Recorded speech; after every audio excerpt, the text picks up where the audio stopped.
Alright kids, one of my goals with this video is to show you how I jar things up. Use my magic glue thingy. And then I just go. Once I make sure they're good and dry. Oh, that's about one jar worth. Give a little shake. Shake. There we are. Just temporarily put the lid back on.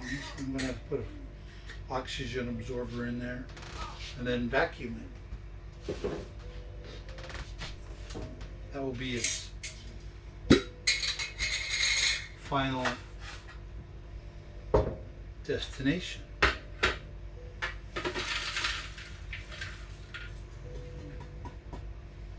Okay.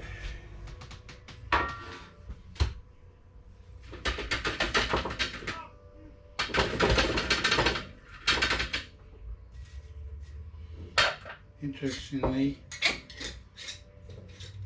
each tray holds almost perfectly 2 jars worth of product. Almost perfectly every time. Some products are a little different. Some you get a jar and a quarter. No, I gotta wash my hands again.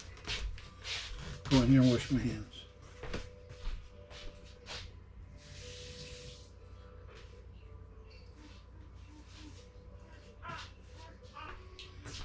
Dry my hands off good. All right.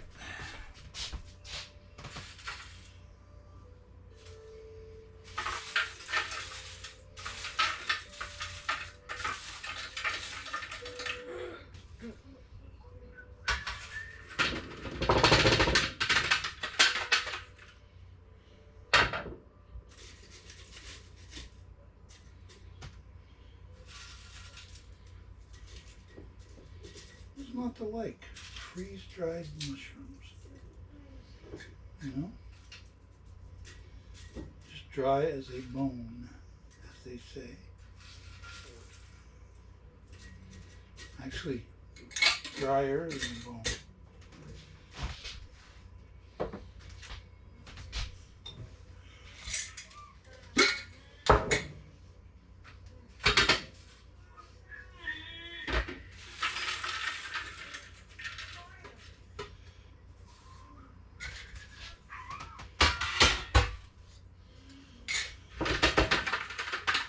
This looks like this has the potential of being a very successful run. Anytime you get all good jars, it's a very successful run.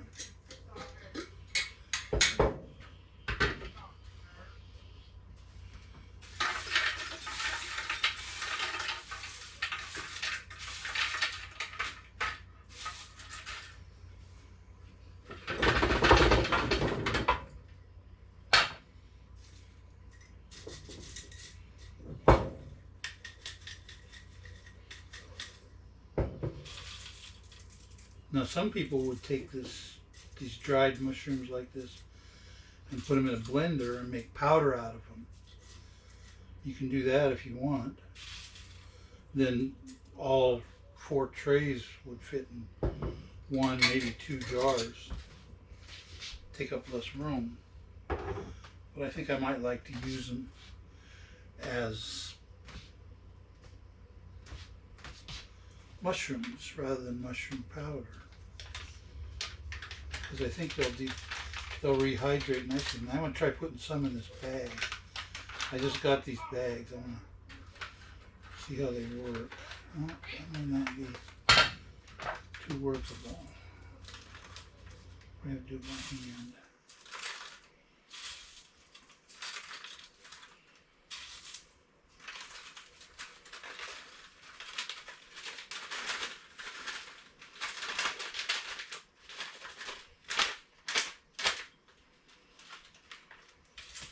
This is trying something new for me.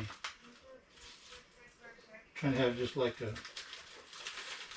like some to take on a trail with or something, you know. This won't get any vacuum oxygen absorber. It'll just get sealed across there. So that works. Got to get a couple more jars. I keep them out here. Get 3 more jars.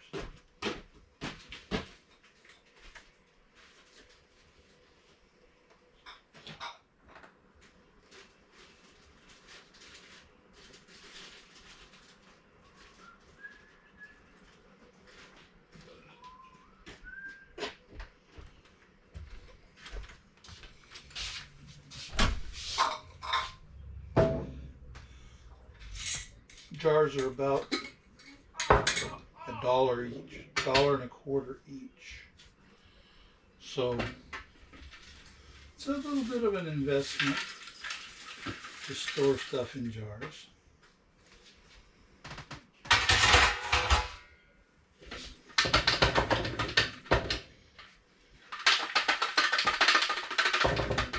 I mean, technically they're reusable.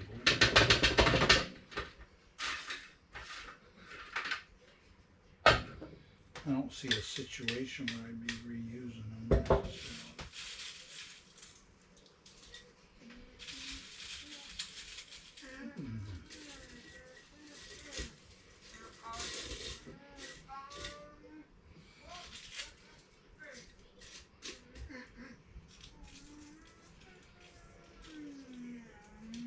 I wonder.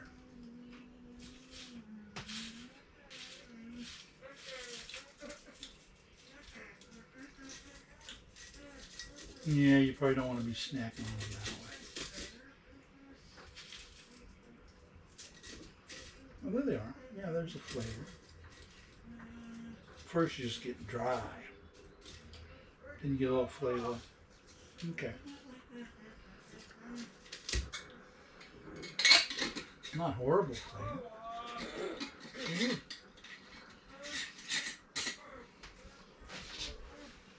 Okay, so 2, 4, 6 jars.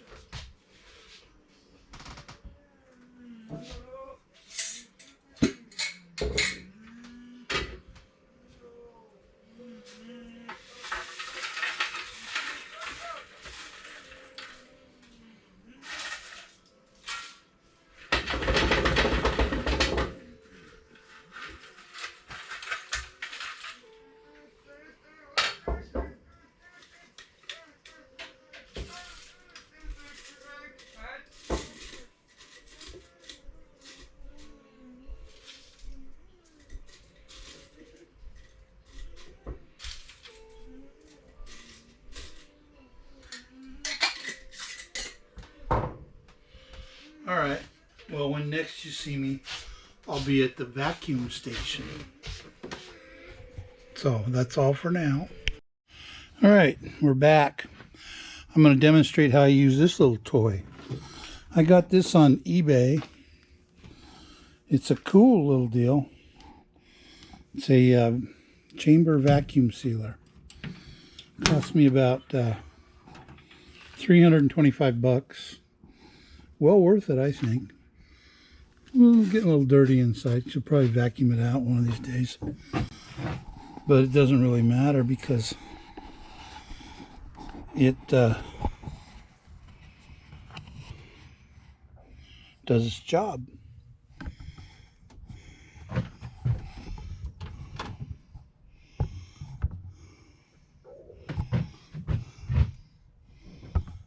I hope this will demonstrate how it does its job.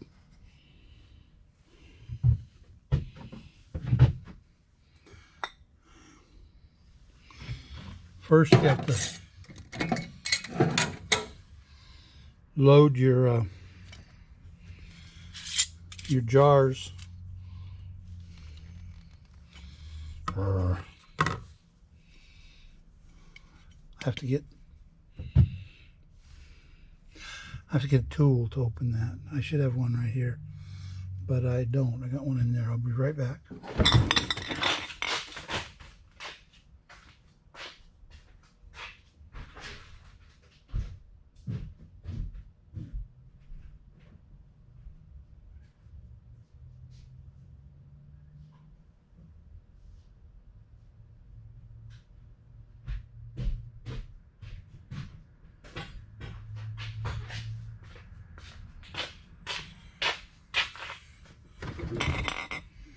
when you keep these jars vacuumed down, you need a tool like this to get them to open. That sound's showing you that they're opening up against their wheel, sort of. So I put that in there. Bada bing, bada boom. Leave it on just kind of finger tight, not real tight. Put it on its side. Get another one. Do the same darn thing. See, now it's tight, but I just want it finger tight, not real tight. There we go. Because it's got to have room to pull the air out. Now I turn the machine on. It's set to draw 25 inches of vac, which is a lot. That's serious business. So here we go.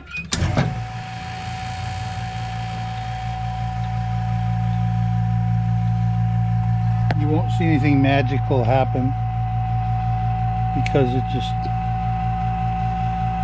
draws down, draws down, draws down. Put it down to pretty close to, we're on top of Mount Everest. Vacuum. And there. Then I have the seal turned off because I don't want to waste the steam. And there we are. All vacked up. Sorry about the camera shake. And you'll see it's concave. Now if I wanted to get that lid off, I'd have to use that tool because it is on there. In fact, down the road, that's how you can check, is you can click it. If it clicks, then you lost vacuum. But as long as you have vacuum and you have an oxygen sealer in there, first off, it's the equivalent of being about 40 to 45,000 feet in the air as far as how much pressure's in there. And then, so there's only a few oxygen molecules floating around, but you might still get some come out of the mushrooms. So you have the oxygen absorber, which will absorb the ones that come out over the first 2 or 3 months and keep the vacuum. So it works pretty good. I got ones that have been in here for, these have been in here for 6 months, 7 months, and they all still have pretty, well, you can reach in there and feel them, but they have pretty good vacuum still. They're concave. So that's how I do that. Now I'm going to try, pardon the amateur camera work. I'm an amateur cameraman. Now I'm going to turn on the sealer up to 1 minute, 1.5 seconds. Then I'm going to put one of these in there. I'll lean it. There's the seal bar right across there. See how it sucks that up? Ooh, yeah.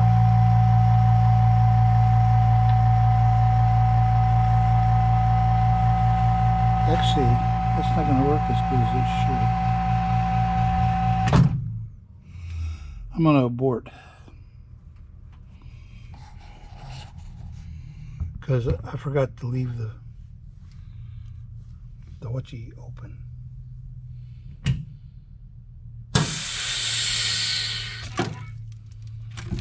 There.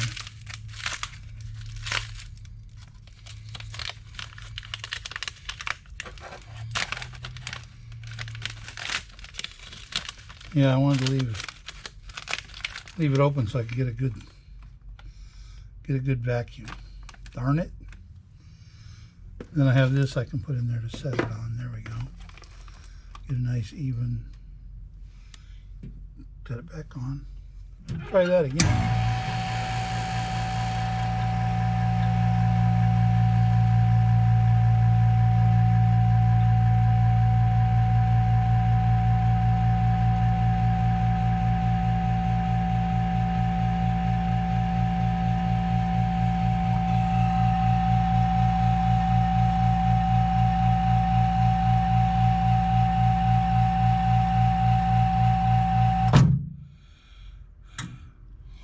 Here goes the fun part.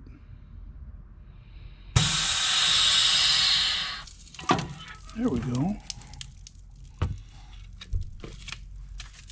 Tight as a, well, whatever you could reaffirm as tight. That is a tight seal. Yet when you rip it open, you can still open this. You can get to the mushrooms. They're slightly crushed, but they'll be okay. Interesting.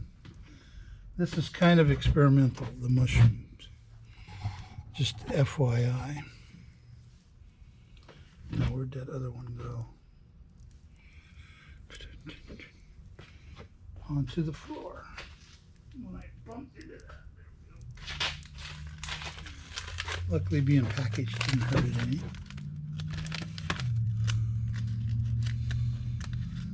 Yeah, I wish I had a nice big shop with heat and air conditioning, like a lab. That would be cool. And lots of tables and big bright white lights and so on. But I don't. Maybe if enough of you follow me, I'll invest in better equipment, better facilities. But for now, this is what I got. Just trying to freeze dry enough stuff to put aside for my family's well-being, family and friends.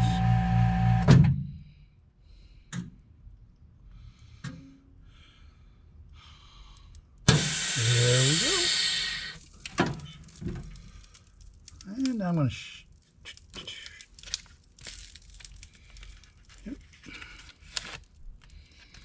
that worked pretty good.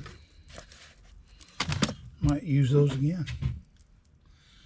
In the meantime, I gotta do some of these here.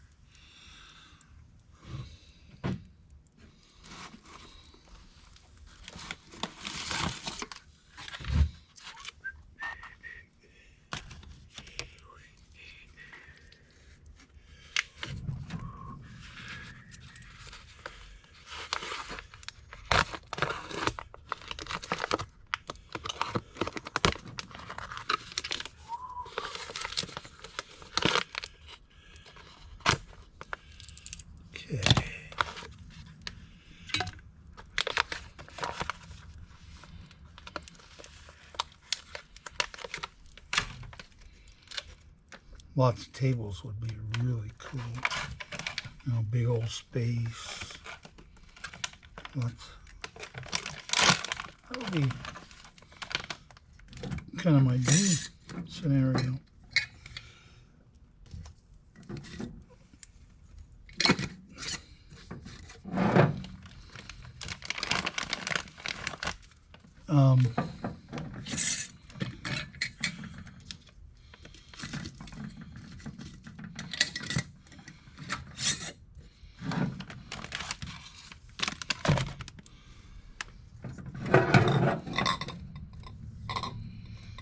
The thing about the mason jars, you want to get the ones that are a little squared off. I get them because they don't roll in here that way. But it doesn't matter. Any kind of mason jar will work. The wide mouth work better than the narrow mouth because the narrow mouth, they don't have enough give in the lid to suck it down. They tend to be firm, the lid does. I don't know how to explain it. You want the wide mouth. I get mine at Walmart. $14.54 for 12 of them. Then you tighten it down. Check the seal. Put them in your storage area.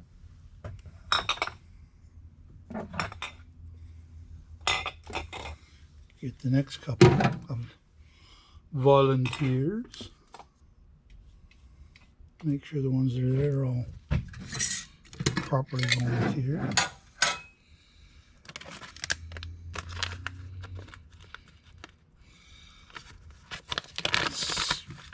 For somebody that's a bit compulsive like me, a bit, I guess, I don't know, maybe not that much. Having something that's a bit repetitive to do, kind of nice. I like doing freeze drying. It's actually rather. The main thing I like about it though is that it preserves the food really well for a long, long time. Preserve food for a long time. Yes.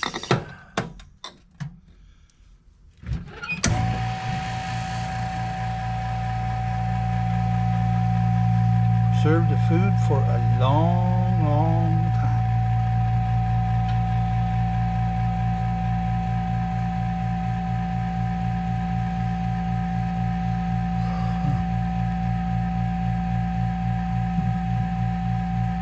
Now these mushrooms were canned, so they were going to last 3 years canned, maybe 4, maybe 5, I don't know.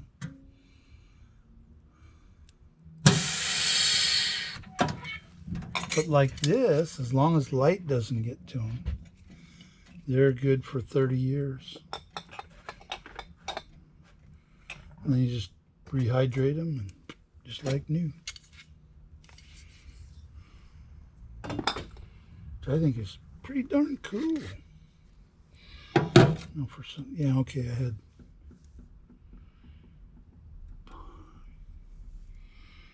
I just got one there. Okay, that's cool. I do like to put the oxygen absorber in because they're cheap. They're like 10 cents, something like that. I buy these oxygen absorbers at Winco, my local bulk supermarket. They sell this box of their bag of 300cc oxygen absorbers, 50 of them, for like $7. So you can do the math. I figure they're 25-30 cents a piece. It's worth it if down the road I don't have spoiled food, because that'd be a bummer. Go to open something up, make mushroom soup or something like that, and have spoiled mushrooms, you know. Or I don't know, what else do you make with mushrooms? You can make anything. You can make all kinds of things with mushrooms. I think you can make casseroles. Then the ones that are left over, after I open this bag, you can either seal the bag back up, and they'll tend to reseal, or do like I do, or I'm doing, put them in a little jar.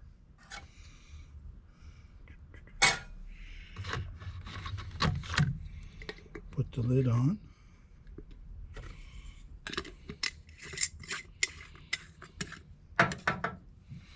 And it can go for the same ride that this one goes.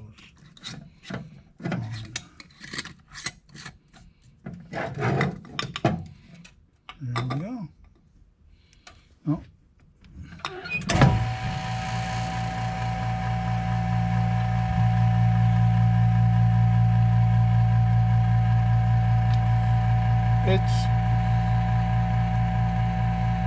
It is what it is. To me, it's by far the best way to preserve food. Like canning, only better.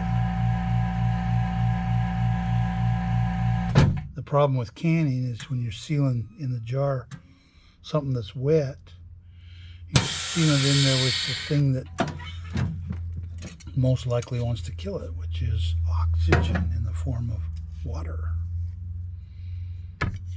So that's why it doesn't last as long as it does this way. Because there's nothing in there except some nitrogen. Really. You can also use Mylar bags. Like here's a Mylar bag with some fish in it. And I have it just sitting out so I can check it and make sure it hasn't lost vacuum. If it would flatten out and be soft if it had lost vacuum. But being curved like this and stuff, I mean, it's like 5 days old and hasn't lost vacuum, so it's good. Close that up. I guess we're done. Thanks for watching.